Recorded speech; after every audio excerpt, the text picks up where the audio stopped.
who is the bigger threat to Donald Trump to the degree that there is one, DeSantis or Haley? Haley. DeSantis has had a very rough 2023. He came into this race as the presumed strongest challenger to Donald Trump, and yet his numbers have really only ticked downwards. And whether it's very inside baseball, operational failures, his super PAC, et cetera, he just has not proven that he has the strategy to take on Trump. Now, Haley has a very big uphill climb ahead of her. But right now, there is at least a path. If you squint your eyes, you can see a way she might pull this off. It's very hard to see. I want to dig down on that. Trump's campaign projects that he will formally clinch the Republican nomination by the primaries on March 19th, which include Florida. But take a look at this. This is if there's a crack in his run to the nomination, the first sign of it could be in New Hampshire, where Nikki Haley has jumped up to 29%. Closer, but still 15 points behind Trump. Catherine, if Haley were to win or finish a close second in New Hampshire and then go on to win her home state of South Carolina in February, is there, as the Dumb and Dumber joke goes, is there a chance? So you're saying there's a chance, right. Yes. I think there could be a tiny chance. I mean, she definitely presents a more credible alternative to Trump in a way that I don't think DeSantis does. For example, DeSantis I think of as sort of a Trump-light type figure. Nikki Haley, although obviously had served in the Trump administration, does feel like she could present a more competitive alternative platform, both because she is viewed as more moderate and because, there are a lot of suburban moms out there who maybe see her, suburban independent moms out there who see her as a more competitive alternative to Biden, in fact.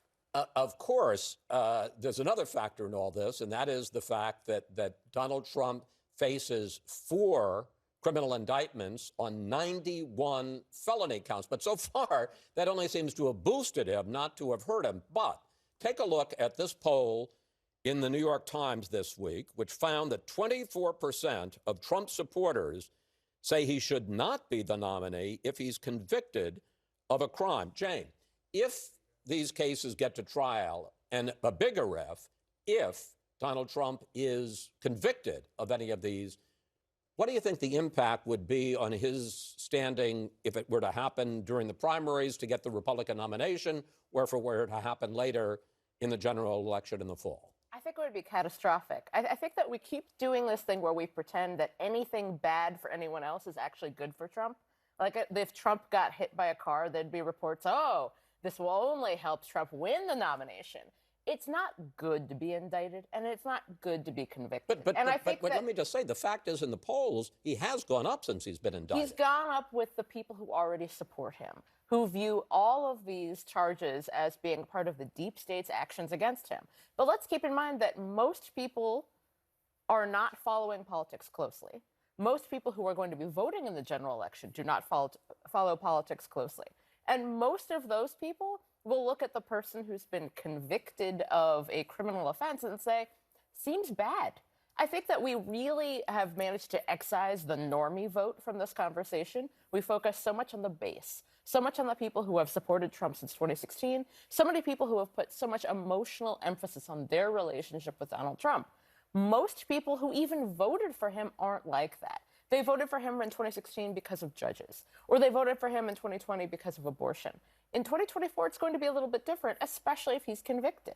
That's how most people view politics. Reihan, is Jane right, or do you think that a Trump conviction, and again, this is an if, a Trump conviction would hurt him and change things in terms of his viability either for the Republican nomination or in the fall, or what doesn't kill him, does it make him stronger? I certainly find it realistic that it would hurt him. I also think that you need to pay attention to the larger playing field. Keep in mind that Robert F. Kennedy Jr. is looming out there. You have a variety of other potential minor party presidential bids that are out there. And when it's a question of which candidate has the largest, most solid base of support in what could be a series of plurality contests in swing states, I think that looks pretty good for Donald Trump, even in the event that he does face a conviction. Then there is the rematch that most people don't want.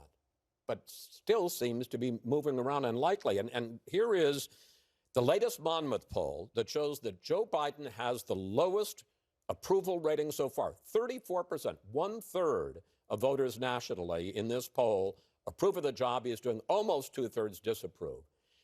I'm going to ask you a question I've asked you before. I'm going to ask you a question I'm sure I'm going to ask you throughout 2024. What are the chances that Joe Biden drops out of the race, either of his own volition or because what's left of the Democratic Party elders come to him and say, enough? I think that the time for this has almost already passed, unless there is a very tough conversation between Joe Biden and his family or Joe Biden and his doctor. Those are the only two things that I think at this point will get him out of the race. Because I think even if the grand poobahs of the Democratic Party come to him and say, we need a plan B, the fact of the matter is there's not a really great plan B sitting out there. And that would be the necessary condition. Well, I guess the question is, if you're at 34%, isn't any plan B better? I mean, we don't really know what a Gretchen Whitmer or a Gavin Newsom would do in a race. That's right. And so when you poll a generic Democrat against Donald Trump, generic Democrat does really great. But there is no such thing as a generic Democrat. I mean, Joe Biden may actually be as close as you can get to generic Democrat. So that's why I'm skeptical that Democrats have a better plan than Joe Biden, except to make Donald Trump even more noxious to voters than he already is. To try to say to voters who think of Joe Biden, hey, you didn't deliver on the unity or the calm and stability you promised, to say, well, you think I'm bad, this other guy's going to be even worse.